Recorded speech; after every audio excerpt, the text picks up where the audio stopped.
Pepe Vieira, Xosé Torres. Serpe!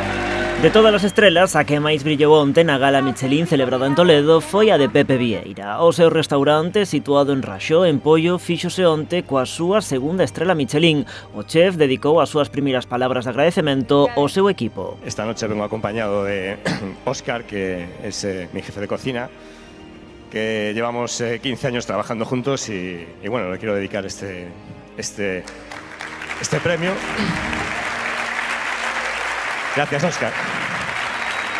Gracias a Óscar y a todos los que cada día están conmigo. Visiblemente emocionado, tamén tivo palabras para a súa parella. Lo quiero dedicar a todas las personas, a todas las parejas, a todas las personas que comparten su vida con la gente que nos dedicamos a esto, porque es muchas veces muy complicado.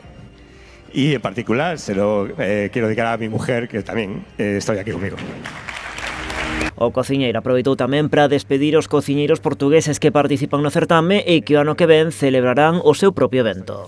Creo que durante todos estos años los cocineros españoles y portugueses hemos demostrado que la gastronomía no tiene fronteras. Bueno, acho que imos sentir a vosa falta. Obrigado. Ademais de Pepe Vieira, Culler de Pau, o restaurante de Javier Olleros no Grove repite un ano máis coas súas 2 estrelas Michelin. Pepe Solla en Pollo mantén a súa estrela, tamén Yayo da Porta en Cambados e o Eirado de Iñaki Bretal en Pontevedra, que mantén un recoñecemento que recibiu por primeira vez no ano 2020. Este ano, ademais, incorpórase á lista o asador O Pazo de Padrón, que conquista a súa primeira estrela Michelin.